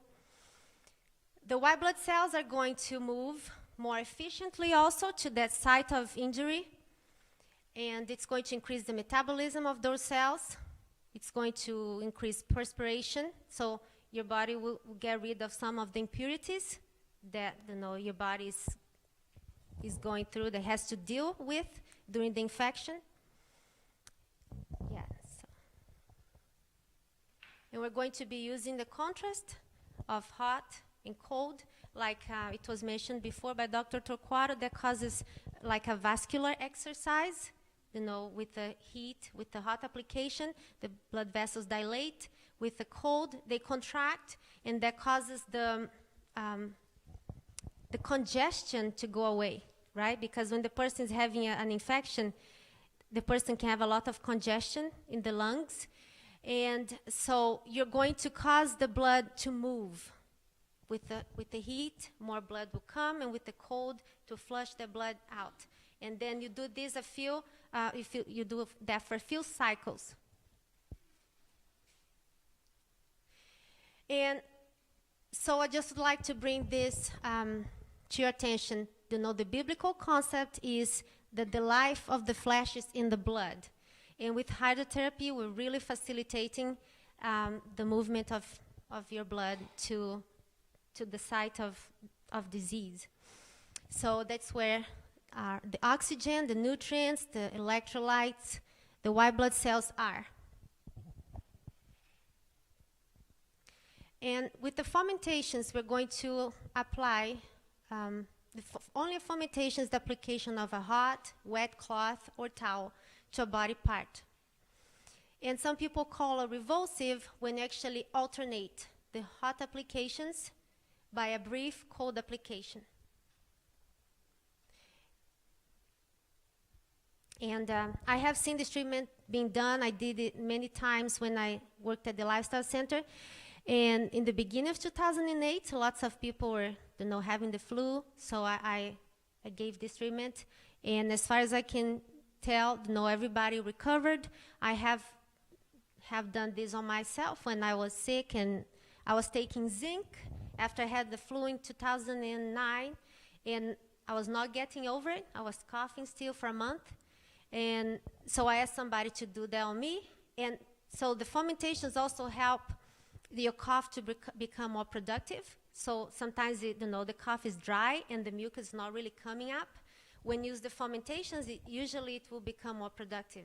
And that's what happened to me. After the treatment, I started coughing, and really, everything started moving up, and my cough went away, I think the next day. So these are the dimensions that you can use if you want to make homemade fomentations. So they work great as a home remedy. If you also, in the jungles, going on a mission trip, these are simple resources that you can have. So you can use heavy cotton. Some people use terry cloth, and they can sew it together. So one person let me show what she used for her homemade fomentation. This is some kind of cotton that can go in the microwave, and it will not melt. And you can ask for that at the store. And there is a cover of wool. So this part was sewn inside of the wool cover, okay?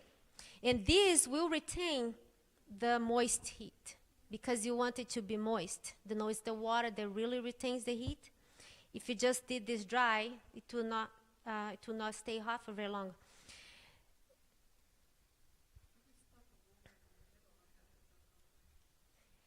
Yeah, so can I have a volunteer? So this says that the wool blanket is good to be the outer cover. And for other things also you can use the fomentations, just in a different context. You could use it to increase the mobility of joints and to prepare muscles for massage. And we already went over this last week. Since we're running out of time, would you like to be the volunteer? Sure. Please come up carefully.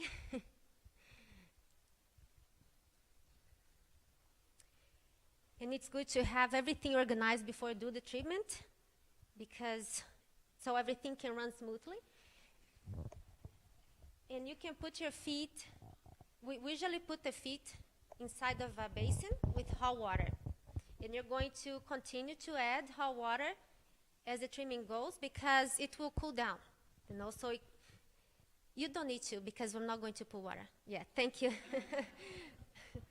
And this would have cold water. You can pour some ice because you're going to keep the head cold. So you could have ice here. And so in order to protect the skin, you could put the fomentation inside of a towel like this. Yeah, sorry. I can Let's go over here. Yeah. Open a towel and cover the fermentation. That is an extra protection so it doesn't burn the person.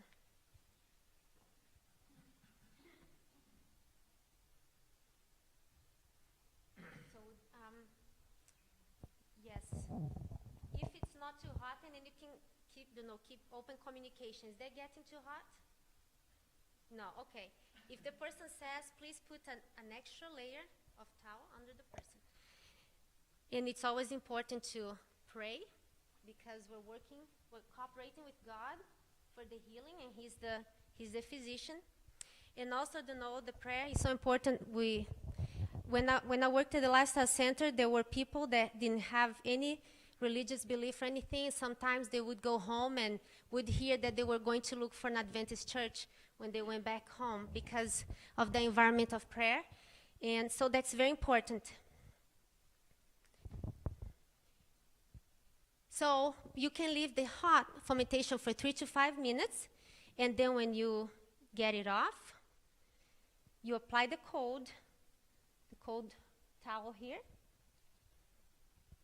So I would get it from here. And if you do friction, you also have the mechanical stimulus, and it will be even greater stimulus for the vasoconstriction. And then I like to dry the person before I put the hot fermentation so it doesn't burn the person.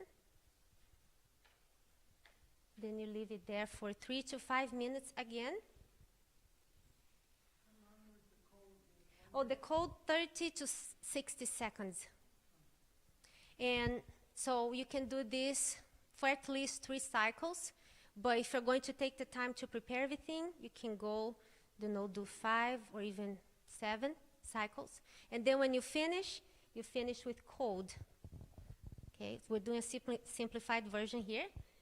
You finish with cold here. And then you would pour cold water here on the feet. And get the basin out. And you can do it on the arms too, the cold friction, and dry the person really well so they don't get chilled. That's very important, okay? The person should never, never get chilled. And so in the case if it's a person very debilitated, they have to stay and lay down for 30 minutes or so and rest, okay? So that's Thank you, Lucy. Yes, because the person might have a headache later on when they Fever even. Yeah, if they're having a fever already, you really don't want them to go even higher. That's not good for the brain. So you would keep a little cloth here, and it will get warm. So you have to go and wring it again out of the cold water and change it throughout the treatment. Okay?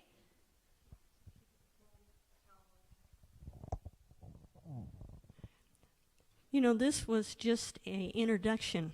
In time, we'll do more on this, and maybe we'll even have a class where you get to practice, because you realize this has saved many lives. So it's important, it's simple, and it's something that we can all do at home. Thank you, Lucy. Thank you very much.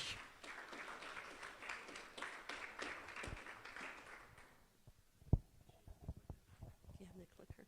It's right there.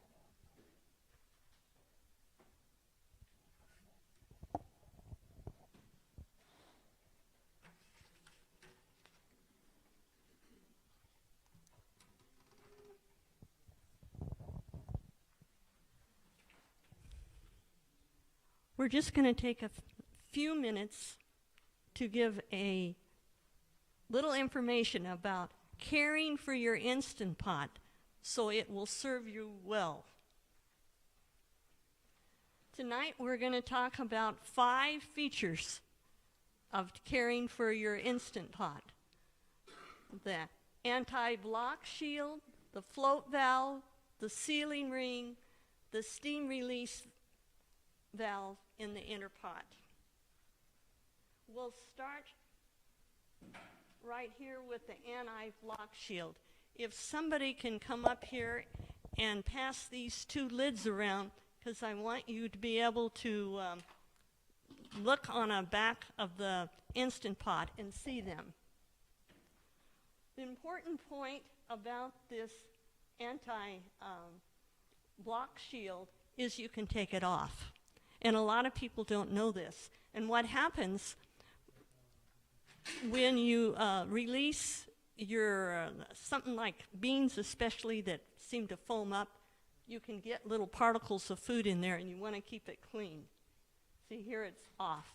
And now the next thing we're going to talk about is the float valve. The float valve is the other side of where the pressure valve comes up. Here's a picture on the back side, right over here, of where this little float valve is. Different Instant Pots are a little different, but this is the way the majority of them are. And over here, the person is taking the little plastic cap off, and then the valve is off here. Now, this one here you will not need to do very often. Let me tell you a clue how you'll know when you need to do it. When your pressure float valve starts sending steam out instead of just popping up like it should, and it does it for at least 2 minutes, you know that you need to clean that. And that's very important. You won't need to do it very often, but if you don't do it, when you see that steam come up, it's not going to work right for you. Now, the next thing we're going to talk about is the sealing ring. Of course, you have routine taking care of the sealing ring, but then you're going to notice it absorbs the smell of the food. And some people this bothers more than others. Some people it doesn't. It usually doesn't affect your food, but ways of cleaning this more than just using soap and water is to soak it in equal parts of water and vinegar. Or you can put it in the dishwasher. Another thing you can do is put it out in the sun, and that seems to help a lot. But of course, now there is one more thing. If it bothers you too much, just replace it. I like to actually have a ring for savory foods, one color, and for your sweet foods, a different color.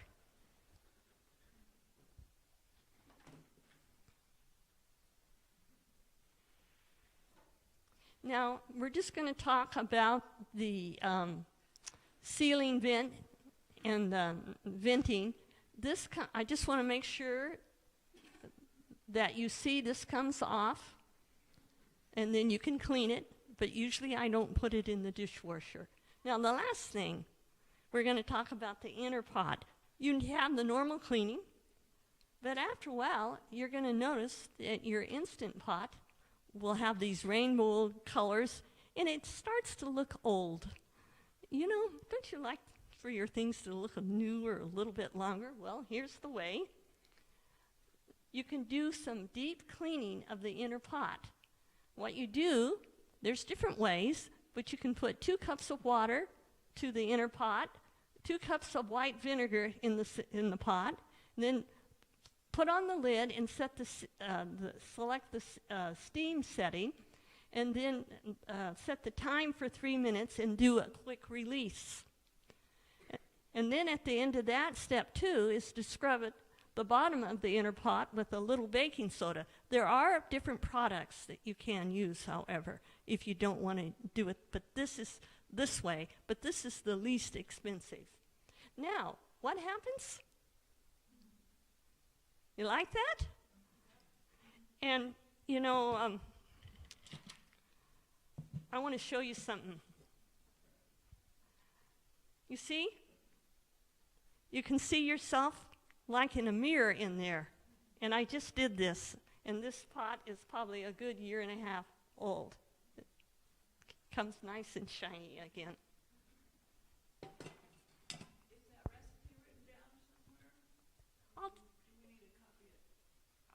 I'll tell you. Let me say it's real easy. 1 part water, and 1 part vinegar. Just 1-to-1 dilution of water and white vinegar. Okay? Here. What happened here? I don't know what happened. I think I must have went. I don't know what it did. Well, that's okay. That's okay. The only that was the most important points. I hope you learned something new. Now, next week, we will do something totally different. This has been basic so far. We have one last part of the program. Jennifer Hickman. Yes?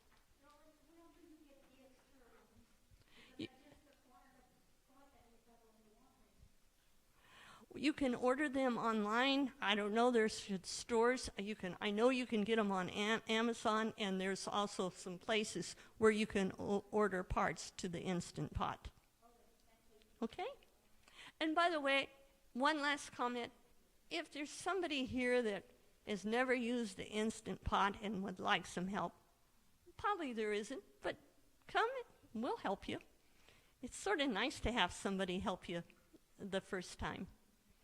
Now, we have one last part of the program. It's a special part. Dr. John talked a certain amount about fats already, but Jennifer Hickman is going to talk to you about fats and cholesterol in relation to diabetes.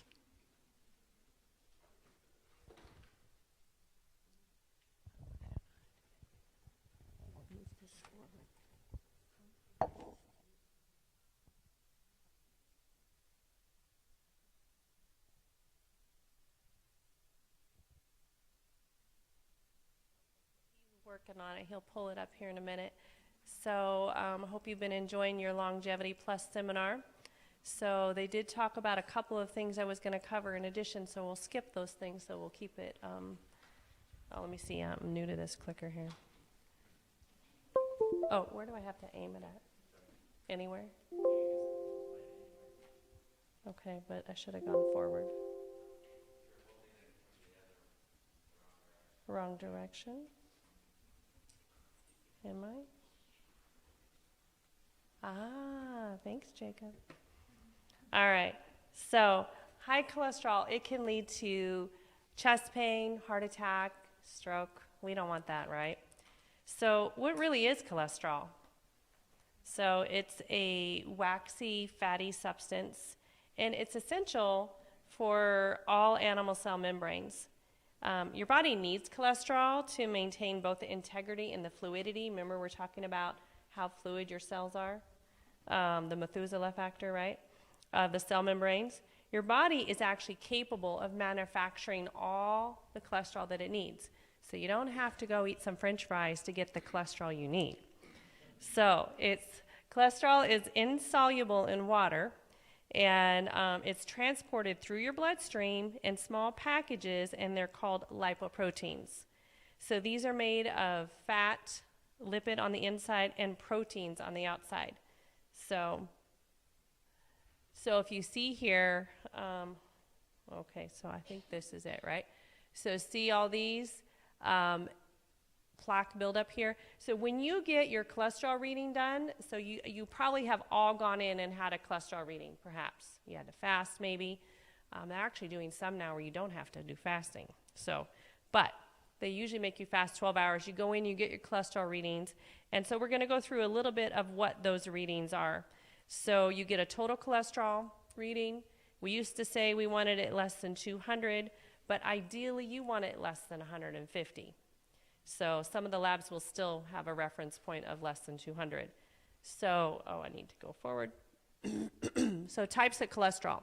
So you're going to get an HDL reading, you'll get an LDL reading, and you'll get a total cholesterol, and you'll get a triglycerides. And so on the LDL refers to low density lipoproteins. And if you want to understand that basically if they are higher, it's going to promote atherosclerosis or a buildup of plaque in your arteries. And so over time, if they continue to build up, it can actually rupture and rupture the plaque and cause a clot. So you can see how that would be bad. So some people refer to the LDLs as little devils, but yeah. So I'm not having you read all that because I just kind of talked about some of the slides I'm going through. So if you're looking here, this is a normal cell. So look, the passageway is clear, so it has good flow. So here you have a little bit of buildup, so it's just getting a little bit crowded.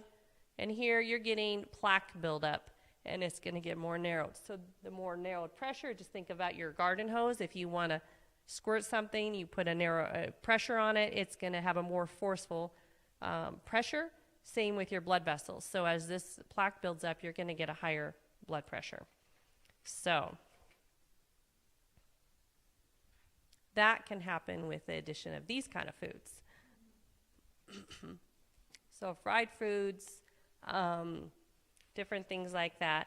So then the high density lipoproteins, we're going to go on to this slide. So what could cause high density lipoproteins to be lower? So if you're not exercising, if you are smoking, if you have excess weight, if you have uncontrolled diabetes, or if you have a poor diet. So the high density lipoproteins are actually something that we sometimes hear referred to as good cholesterol. So some people call them the heavenly little darlings. So we want to look at the total, the amount that the total HDL goes into your total cholesterol. So you're going to have better prognosis if your ratio of HDL into your total cholesterol is less than 2. So let's say your HDL is only 50 and your total cholesterol is 200, that's going in 4 times. So that is a ratio of 4. So that puts you at higher risk for a cardiovascular event. So we don't want that. We actually want your HDL to be higher, and we want your LDLs to be, like I said, 50 to 75. We want your total cholesterol to be less than 150 if we can. So I'm going to show you a picture here. It's just a schematic. If you can kind of think of the HDL as the little dump trucks that take the cholesterol out. So the LDL takes it to the cells, but the HDL takes it to the liver to be processed out and then takes it on out. So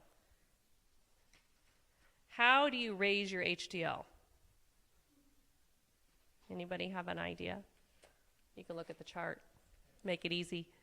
So healthy diet, regular exercise, lose some weight. If you're smoking, you want to quit smoking. If you're eating those extra French fries and things with things like that, you want to stop that. So insulin resistance and diabetes type 2. So you probably have heard of this. So I would be surprised if you have not heard of this. So when you have diabetes, or you may know somebody that has diabetes, their life changes a little, right? So insulin resistance is a hallmark both to prediabetes and diabetes type 2. So insulin permits glucose or sugar to get into the blood to enter our muscle cells. If the insulin is there, but it's simply not working properly, then the lock to the cell door is blocked. So this is called insulin resistance. So what do you think insulin resistance is caused by? You're right, it's actually caused by fat. A lot of people think it's just sugar. So the fat buildup causes like toxic fatty breakdown of the products and free radicals, and it blocks the insulin from actually being able to signal it closes the gate. So then it's not able to address the glucose level. So the foods that are worse for diabetes are on the bottom up here. So these are going to be higher in fat. The foods that are better are going to be up on the top. Most of them are green up there, huh? So insulin resistance, I'm going to switch to this slide here, can happen only 3 hours after the consumption of fat. So that's pretty quick. So you think, oh, you're okay. But if you have a real heavy onslaught of high fat content, that can happen. So it has this buildup in the liver, because remember, the HDL takes it to the liver to be processed out. But if you have this addition, and so in the early stages, the insulin resistance, the pancreas is trying to pump out more insulin, it's trying to deal with it. But as the insulin levels then accumulate, and then there's this accumulation of fat, you can get a fatty liver. So then you're not having the proper processing going on. So then it almost becomes like a cycle. It gets built up, it can't deal with it, and then it causes more of a problem. So depending on if your liver is healthy or if you have a fatty liver, it's going to have a higher impact on whether you can deal with the insulin resistance. Excuse me. So it can actually cause further accumulation of fat in the liver when this happens. So we actually need a certain amount of sugar all the time for our brain to function, even between meals. So our liver normally deals with that and processes it. And so when we don't need extra sugar, then it says, hey, I don't need to continue to make extra sugar. But if it's not processing correctly, it will continue to make more. So even if you ate a whole bunch, it wouldn't have the recognition of it. So when we have diabetes, we can have complications. We have what we call in-organ problems.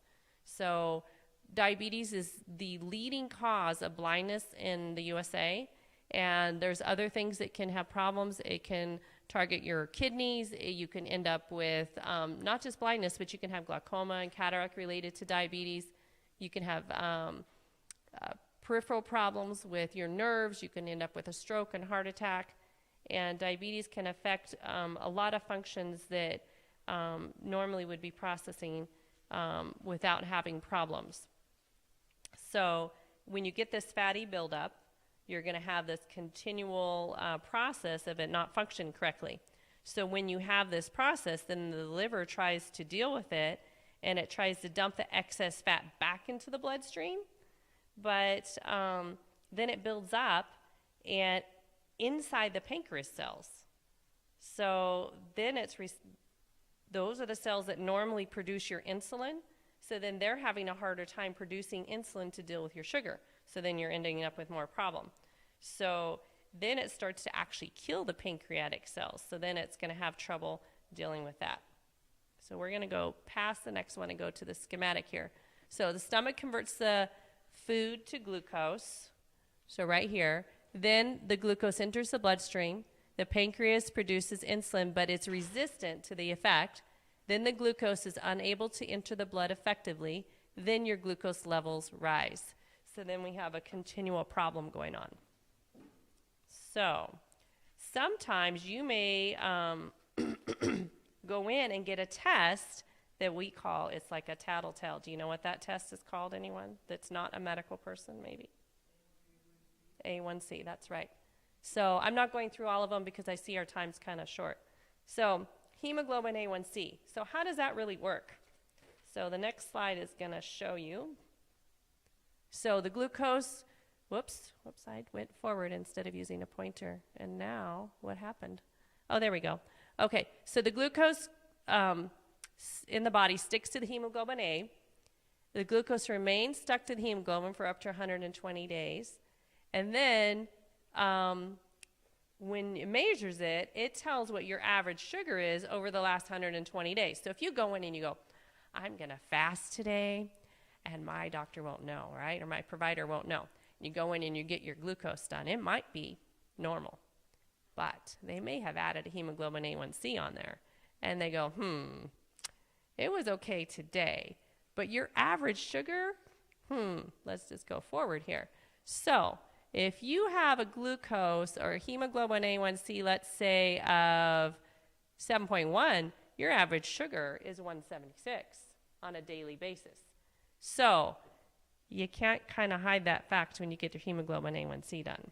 So I'm not going to go through this chart. It's just a chart that tells you what it is.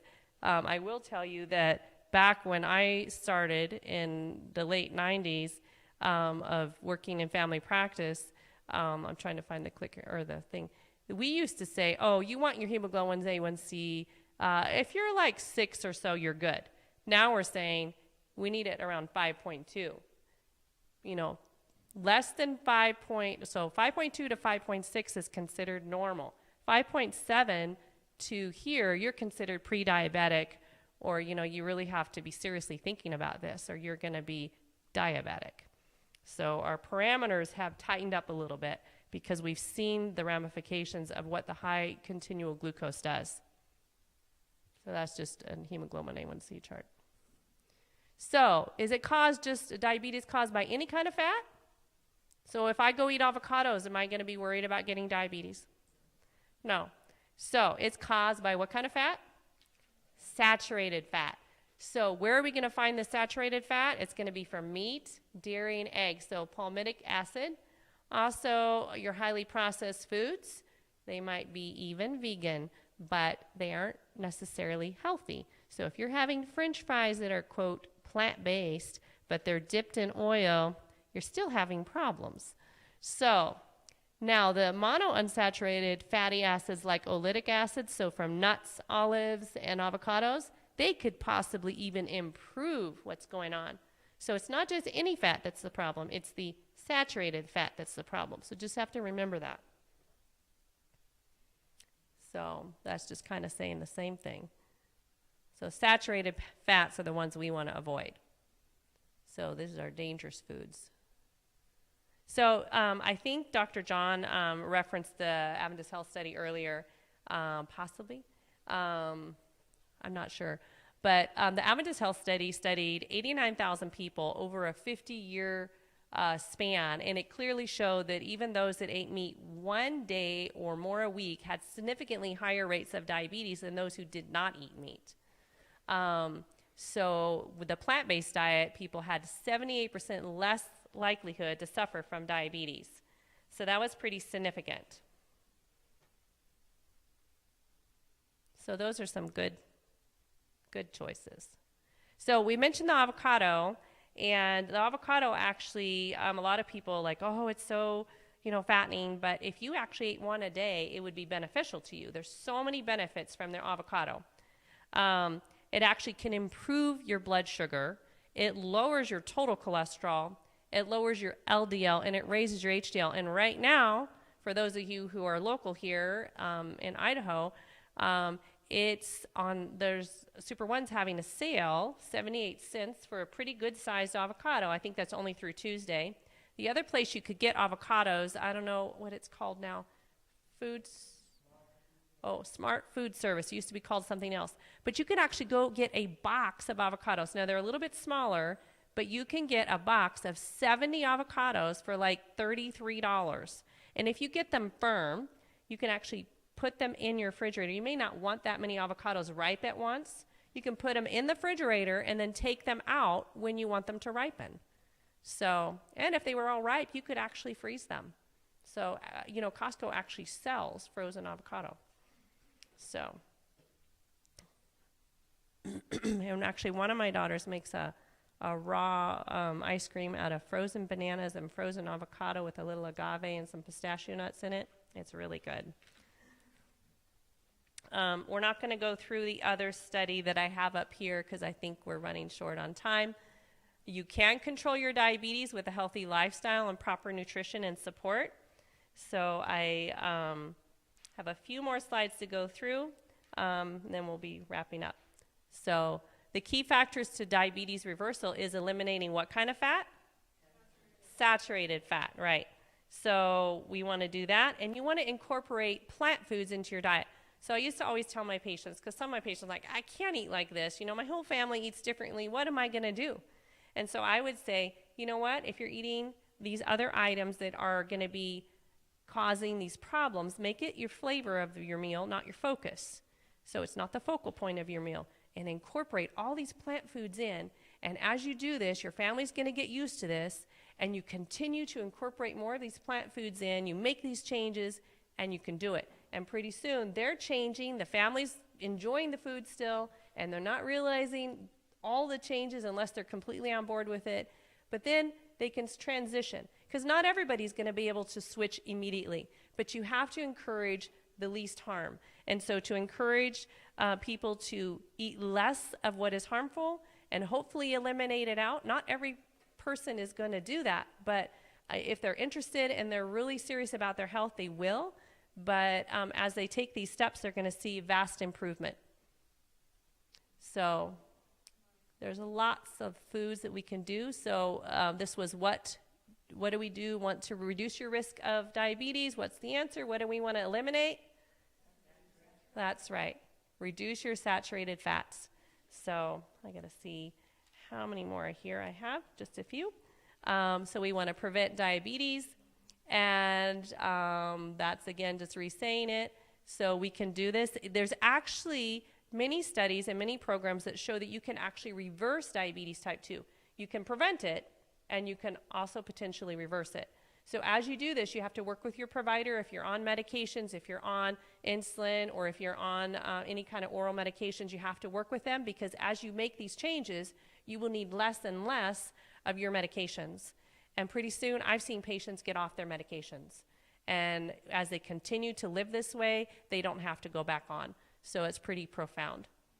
And then she talked about salt. So I'm not going to talk about it very much, but I wanted to say a couple of things. So I'm just going to slide through here. I'm not going to read it, so you're going to think I'm going kind of quick. But I didn't know she was going to talk about salt earlier, so I had this in here. So there was a couple things I just wanted to share. Let's see here. So whole foods, plant foods, tend to be lower in sodium. So that was one benefit, and also that will benefit you related to your cholesterol and your diabetes prevention as well. So, and she talked about how taste buds can adapt. And how do you flavor with, I don't think she addressed this, but I don't know if she did, but what do you do if you're using less salt? So then you need to add in all those extra flavors, right? And herbs. So, and you want to limit your packaged foods, because they will have more. So we want to avoid the things that either high blood pressure or diabetes or too much salt will cause, and that's the stroke and high different things. So that's kind of listed up there. And I'm just going to see. There we go. One more thing on hypertension. So that means high blood pressure for, so sometimes people go, well, I've done everything. I'm eating a plant-based diet, I'm walking, I'm doing all this stuff, right? But I still have high blood pressure, or I still have high cholesterol. Sometimes you have a genetic predisposition to these things. And if you had not been doing all these things, you may have already had a stroke or may not be here anymore. So we still want to address and do as much as we can to prevent any furtherance of this. But sometimes you cannot take away the fact of genetics. But there is a saying that says what? Genetics loads the gun, but lifestyle determines whether it goes off or not. So we want to make sure that it doesn't go off in the wrong way if we can help it. I know someone whose family members had strokes in their 30s, and they ended up going on a no salt diet, no added salt, and no oils, and they did have a stroke in their 70s, and they had had a high blood pressure.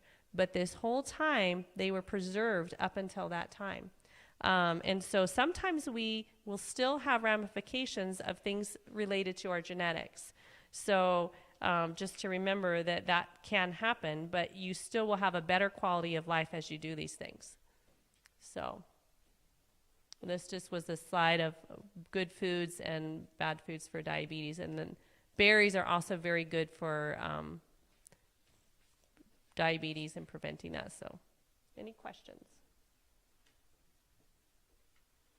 Okay.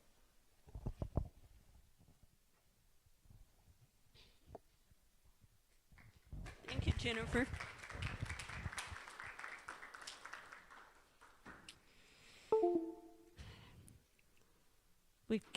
we wanted to, I'm going to tell you a little secret. We're 10 minutes late. But my question is, if we can all be here next week, we'll do our very, very best to let you out at 7 o'clock. But through the week, you're going to be looking at steps 15 through 21 for this next week. So take your steps and have a good week I don't believe there's one of us sitting here that isn't challenged in some area, including myself.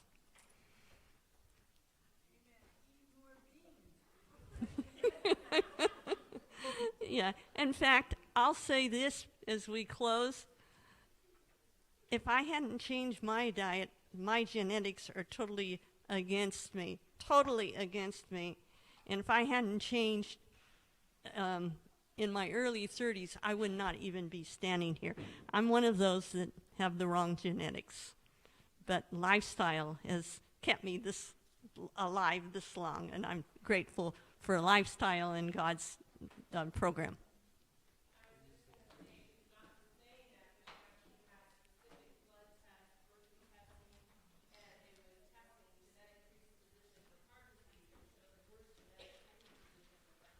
Yeah, I'm in the top, way up there. Yeah. And I still struggle, but God is good. And as we close, I will say this.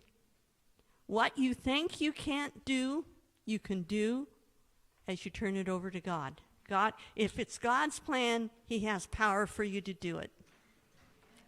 So let's close with a little word of prayer. May everyone be blessed this week as they make their lifestyle changes and get the benefits of God's blessing. And we thank God for His wonderful guide for us to live more healthy lives and to live for eternity. Thank you. Amen.